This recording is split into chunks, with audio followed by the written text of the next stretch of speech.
Gentleman yields back. Mr. Bean, you're recognized for 5 minutes. Thank you very much, Mr. Chairman. Good morning to you. Good morning, T&I. Good morning, witnesses. Welcome. Outside of war, have y'all ever seen it? It's a toss-up. Anybody can jump in. Outside of war, has it ever been this bad in the Red Sea? Attacks on merchant vessels? Yes. To my knowledge of the history, no. And it's in part a sign of the times. The last time there was more conflict that threatened the Red Sea in its entirety, the weaponry used against commercial shipping directly was not as sophisticated. For you to say it's an hour, your ships, merchant ships, were under attack for a firefight directly an hour. That to me is very scary. What happens if this continues? What happens, Mr. Dar, if this continues? Paint the picture for us. Well, I'll try and go beyond speculation and just give you my observations of what's happening now and extrapolate it out. We will adapt. We will make it work. We will meet the world's commerce needs. That's what we do. But it may not look like it does today. And what we're learning through the initial 6 weeks of adaptation of our networks is maybe we're going to call different places than we called before. Maybe we're going to shift volumes for transshipment to different hubs than we did before. Maybe we're going to avoid transshipment hubs we used very closely. Maybe we are going to avoid the Suez Canal altogether and all that may come from that as far as stability in the region goes.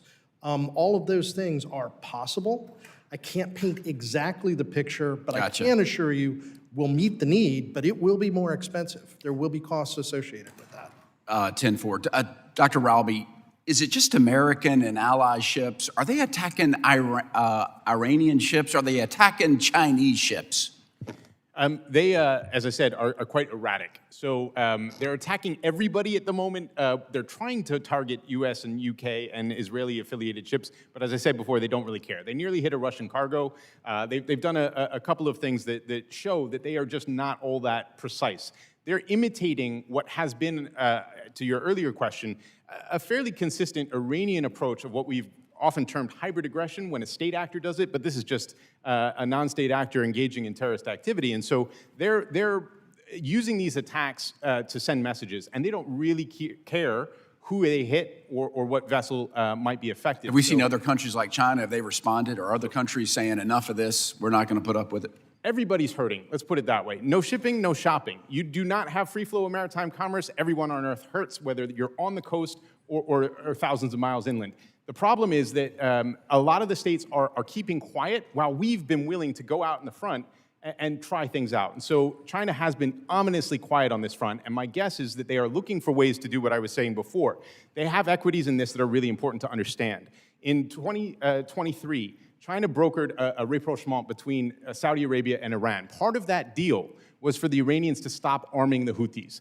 In the last few weeks, they have overtly resumed arming the Houthis, as we've seen. So Iran is the main factor behind the Houthis. Are there other countries? Is China involved in the Houthi armament, or any other country other than Iran?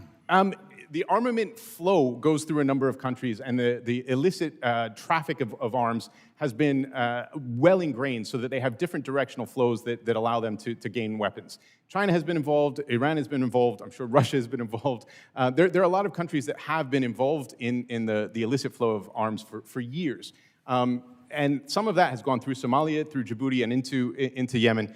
There are two vessels, though, that are really important for the U.S. to pay attention to. Iranian-owned commercial vessels in the southern Red Sea, the MV Bashad and the MV Saivis, both of which take turns operating as both a floating armory and as an intel source for Iranian support to the Houthis.